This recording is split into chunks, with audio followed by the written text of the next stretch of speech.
If you grew up in America between 1960 and 1990, you know exactly what this place smells like. It smells like popcorn, floor wax, and rubber tires. It smells like Saturday morning. For over 3 decades, that red K wasn't just a corporate logo, it was a landmark. It was the place where you bought your first bike, where your parents bought their Christmas decorations, where you went to kill time on a rainy afternoon. It was the undisputed king of American retail. But if you drive past that same location today, the memory shatters. You don't see a bustling store. You see a concrete shell, a hollowed-out monument to a forgotten era. The doors are chained shut. The parking lot, once a sea of station wagons and minivans, is now a graveyard for weeds and silence.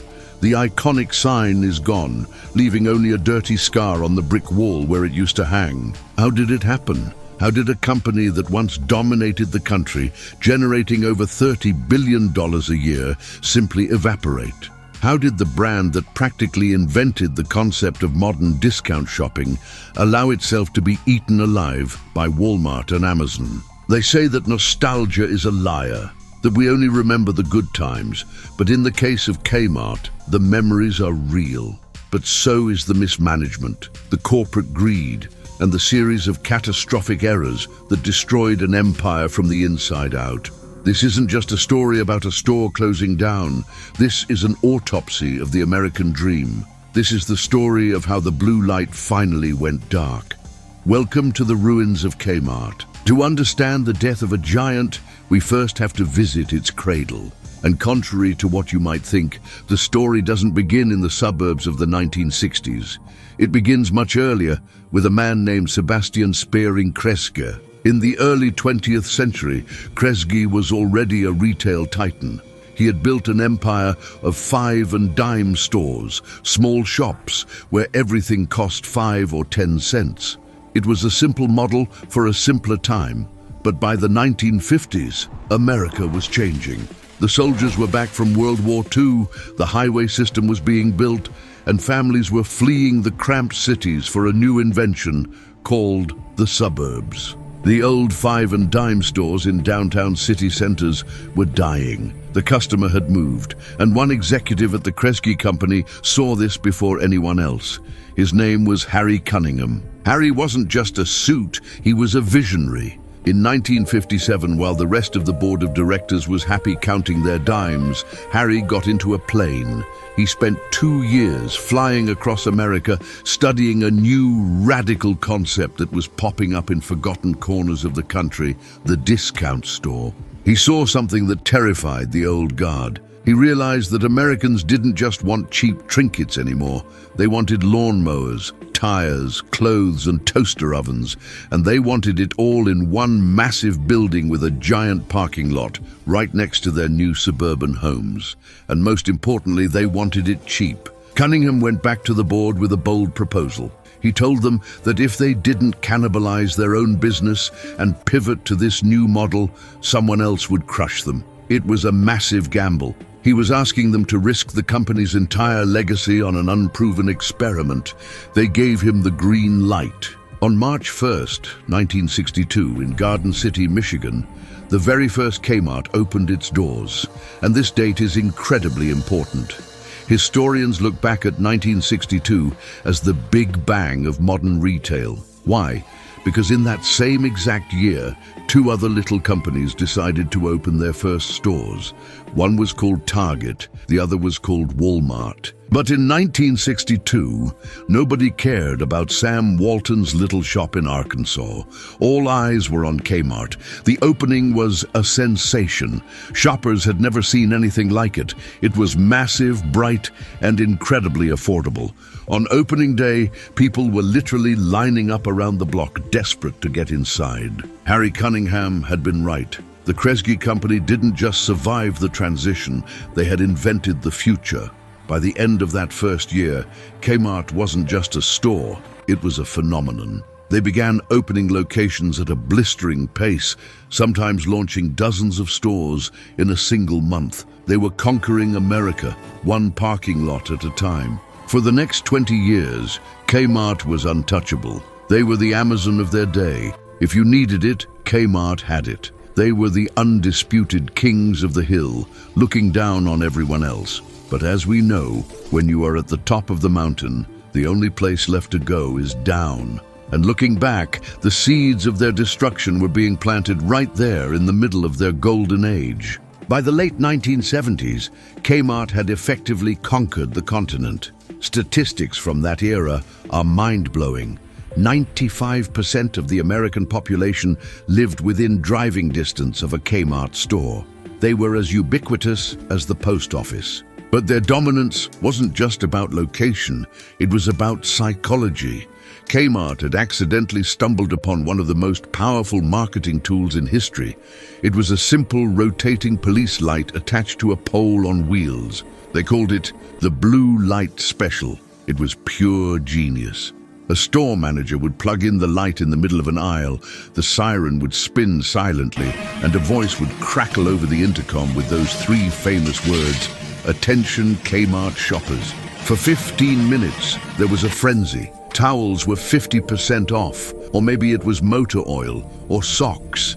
It didn't matter what it was. The sheer unpredictability created a dopamine hit for customers. People would literally run across the store to see what was under the blue light. It turned shopping into a game, a treasure hunt.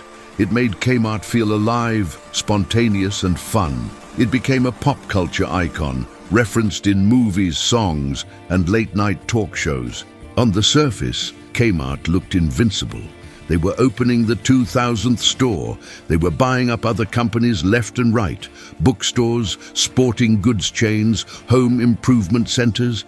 They were fat, happy, and incredibly rich. But while Kmart was distracted by its own success, celebrating with champagne and corporate jets, a quiet storm was brewing in Arkansas. Sam Walton and his team at Walmart weren't interested in gimmicks like flashing blue lights. They were obsessed with something far more boring and far more dangerous: logistics. While Kmart executives were focused on advertising, Walmart was investing millions into computer systems, satellites, and supply chains. In the 1980s, Walmart launched a private satellite network to track inventory in real time. If a bottle of shampoo was sold in Oklahoma, the headquarters knew about it instantly. Kmart, on the other hand, was flying blind. Their inventory systems were ancient. Store managers would sometimes just guess what to order. Products would sit in back rooms for months while shelves remained empty. This was the critical turning point. Kmart thought retail was about selling things. Walmart realized retail was about moving information. Kmart was fighting a war with muskets, while Walmart was quietly building a nuclear bomb. The executives in Michigan didn't see it coming because they were too busy looking down from the top of the mountain, but the ground beneath them was already beginning to crumble. By the time the 1990s arrived, the difference between the two retail giants wasn't just on a computer screen. You could feel it the moment you walked through the sliding glass doors. Walking into a Walmart in 1990 felt efficient. The lights were bright, the floors were polished, the shelves were fully stocked. It felt like a machine running at peak performance. Walking into a Kmart, however, had started to feel sad. Customers began to notice the neglect. The floors were often scuffed and dirty. Ceiling tiles were stained with water leaks. The fluorescent lights would flicker and hum. And worst of all, the shelves were chaotic. You would go in for a specific item advertised in the Sunday paper, only to find an empty spot on the shelf. The employees, frustrated by the outdated systems, often couldn't tell you if more stock was coming. The brand image shifted rapidly. Kmart went from being America's store to being the butt of the joke. It became a symbol of low class, of settling for less. In pop culture, characters would mock each other for shopping there. The blue light wasn't exciting anymore, it was desperate. Then, the unthinkable happened. In 1990, for the first time in history, Walmart surpassed Kmart in revenue. The student had officially become the master. And shortly after, Target passed them too, claiming the upscale discount niche that Kmart had completely ignored. Kmart was now squeezed in the middle. They weren't the cheapest anymore, Walmart was. They weren't the coolest discount store, Target was. Kmart was simply there. Instead of fixing the rotting foundations of their business, the supply chain and the dirty stores, Kmart executives panicked. They tried to distract themselves. Throughout the 80s and 90s, they had gone on a confusing spending spree, buying up other chains like Sports Authority, Office Max, and Borders Books. They were trying to build a conglomerate while their flagship ship was taking on water. It was a classic case of corporate attention deficit disorder. They were managing dozens of different brands, but they forgot to manage the one that paid the bills. By the mid-90s, realized their mistake. They sold off those other chains to focus back on Kmart, but precious time had been lost. They tried to rebrand. They introduced the Big K format. They signed a massive partnership with Martha Stewart to make their home goods look classy. And for a brief moment, it seemed like it might work. The Martha Stewart everyday line was a hit. It was a band-aid over a bullet hole, but it generated cash. However, a pretty towel set couldn't fix a broken supply chain. The rot was too deep, the company was bleeding money, and the sharks were beginning to circle in the water.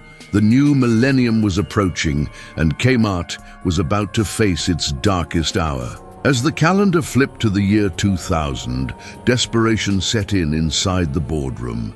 The executives, watching their market share vanish, made a decision that many business analysts now consider suicidal. They decided to start a direct price war with Walmart. This was like a toddler trying to box with a heavyweight champion. Walmart had spent decades perfecting their efficiency. They could lower prices and still make a profit because their logistics were flawless. Kmart did not have that luxury. Their supply chain was still expensive and clunky. Every time Kmart lowered a price tag to match Walmart, they weren't just competing, they were bleeding money. To make matters worse, they finally tried to update their ancient technology. They spent nearly $2 billion on a massive IT overhaul to track inventory. But it was too little, too late. The implementation was a disaster. The new system collapsed under the weight of the operation. The result was chaos. Trucks were delivering the wrong items to the wrong stores. Warehouses were full of winter coats in July, while stores were begging for sunscreen. The shelves were empty, not because the products didn't exist, but because Kmart had literally lost track of where they were. Customers walked in, saw the empty spaces, and walked right back out to go to Target. On January 22, 2002, the inevitable happened.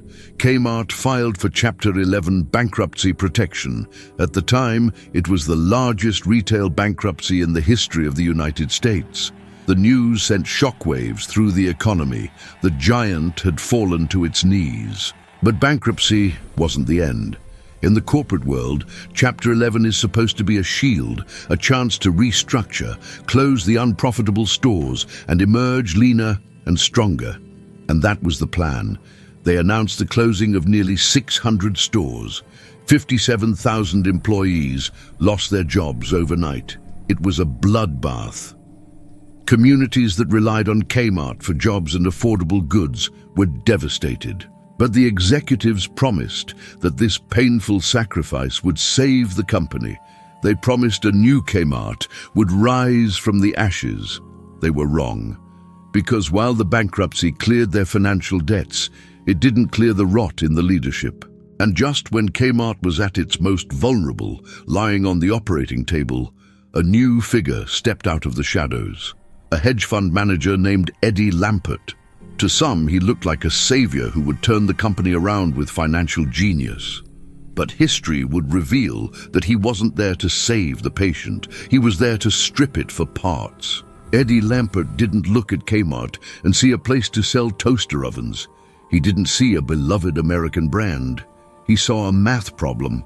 And to him, the solution was simple.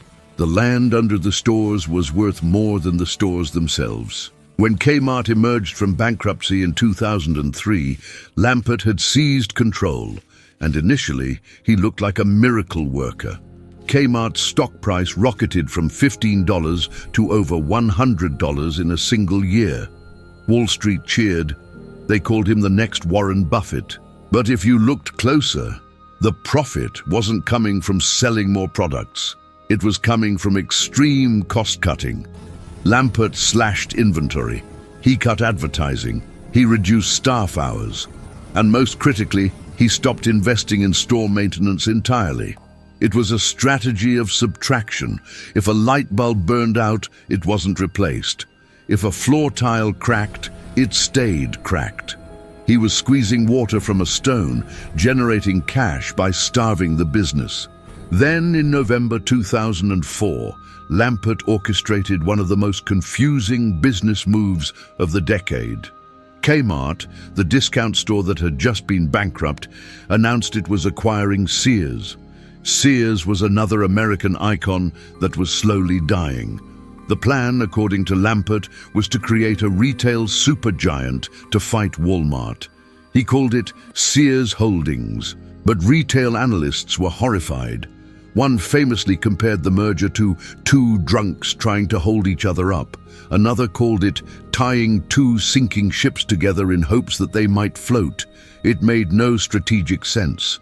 Kmart shoppers wanted cheap prices. Sears shoppers wanted appliances and tools. The brands had no synergy. What Lampert really created was not a retail company, but a real estate hedge fund, disguised as a store. He didn't care if the stores were dusty or if the employees were miserable. He was playing a different game. He began selling off the most valuable real estate assets, turning the physical legacy of these brands into cash for the holding company. Inside the stores, the atmosphere turned grim. The blue light energy was gone, replaced by a sense of impending doom. Employees watched as their departments were stripped bare. The synergy they were promised never happened. Instead, Kmart and Sears became zombie stores, open for business, but dead inside. By 2006, the cracks in Lampert's financial engineering began to show. You can only cut costs for so long before you have nothing left to cut. Customers, realizing that the stores were dirty, understocked and depressing, stopped coming back entirely. The short-term profits evaporated, and the long, slow death march began. The decade following the merger wasn't a turnaround, it was a liquidation in slow motion. If you walked into a Kmart in 2010, you were walking into a time capsule, but not a pleasant one. The decor hadn't been updated since the early 90s. The technology at the registers was obsolete. The air conditioning often didn't work. But the most disturbing part was the silence. The stores were huge, designed for thousands of daily customers, but now they echoed with emptiness. You could walk down the main aisle and not see another human being for minutes. Kmart had unintentionally become a pioneer of a new internet aesthetic called liminal spaces, places that feel eerie, abandoned, and stuck between realities. While the stores rotted, Eddie Lampert continued his financial engineering. He ran the company from his estate in Florida, rarely visiting the actual stores. He managed the retail giant through spreadsheets, treating store maintenance as an unnecessary expense. To generate cash, the company began selling off the family silver. They sold the land under their best-performing stores. They sold their famous brands. The legendary Craftsman Tools brand, the pride of Sears and Kmart, was sold to Stanley Black & Decker. They were burning the furniture to heat the house. Store employees became the tragic heroes of this era. They were forced to work in buildings with leaking roofs, using buckets to catch the water in the electronics aisle. They had to explain to angry customers why the shelves were empty. They watched as their hours were cut to the bone, knowing that the corporate office didn't care if the ship sank, as long as the scrap metal could be sold. By 2016, the writing was not just on the wall, it was in the headlines every single week. Kmart to close 64 stores. Sears Holdings to shutter another 100 locations. The store closing banner became the permanent wallpaper of the brand. For a generation of Americans, Kmart stopped being a place to shop and became a place to mourn.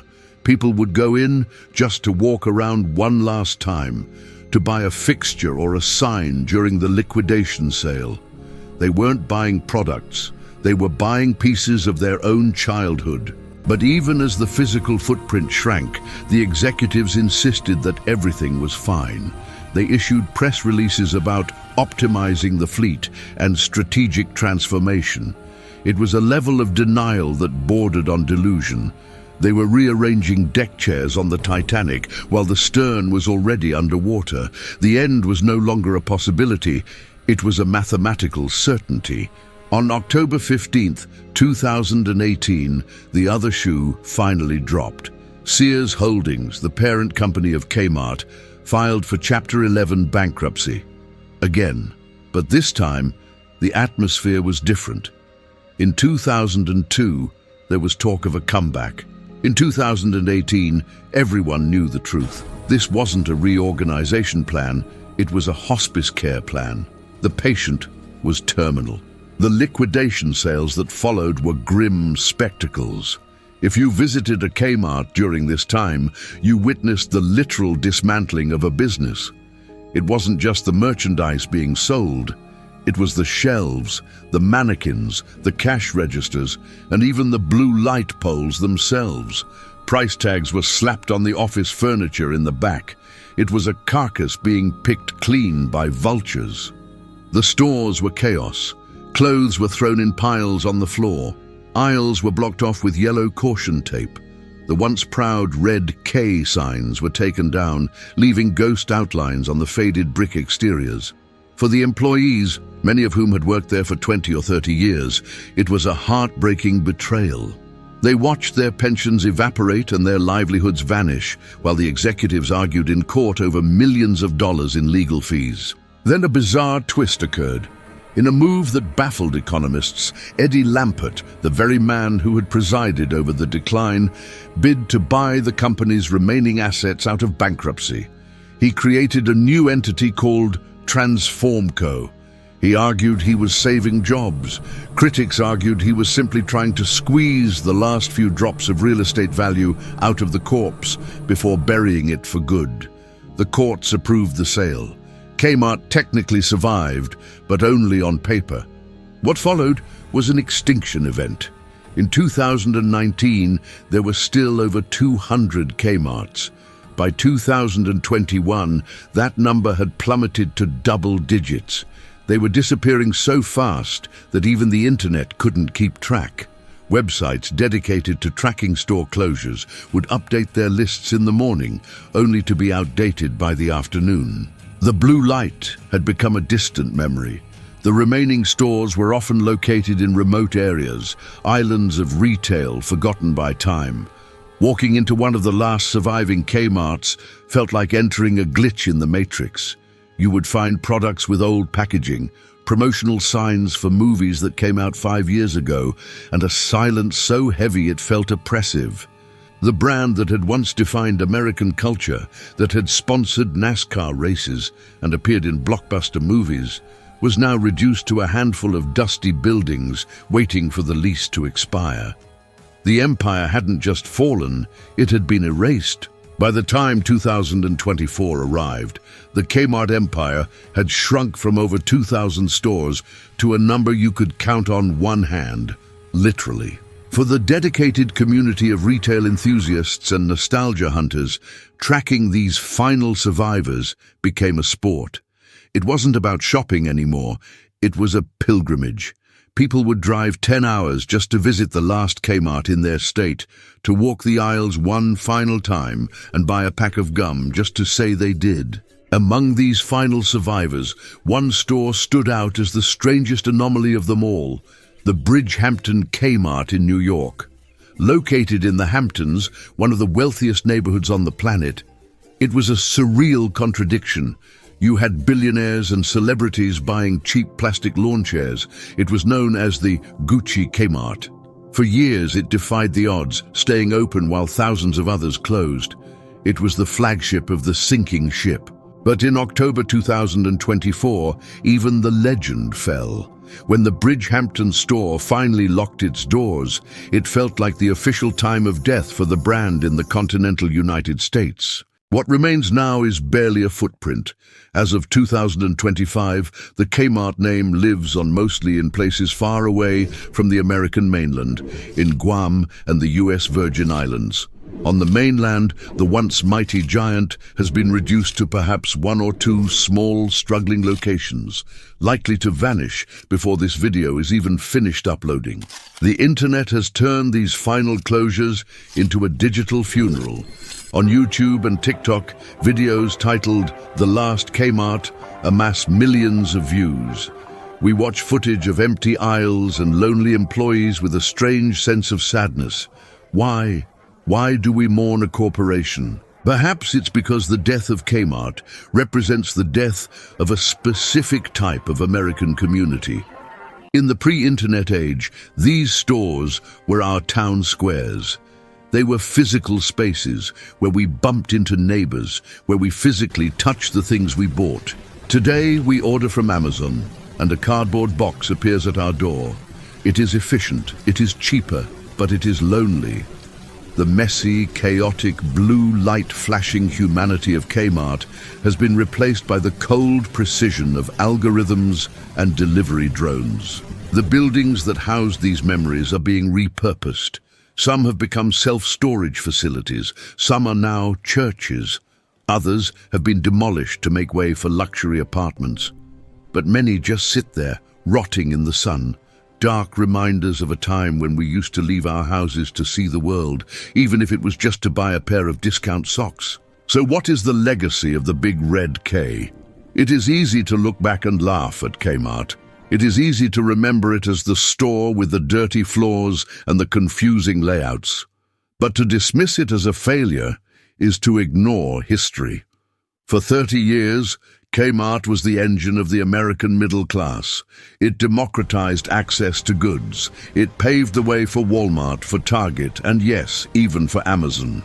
But the tragedy of Kmart serves as a warning, a memento mori, to every giant standing on top of the mountain today. In 1980, Kmart looked invincible. They thought they were too big to fail. They thought the customer would never leave them.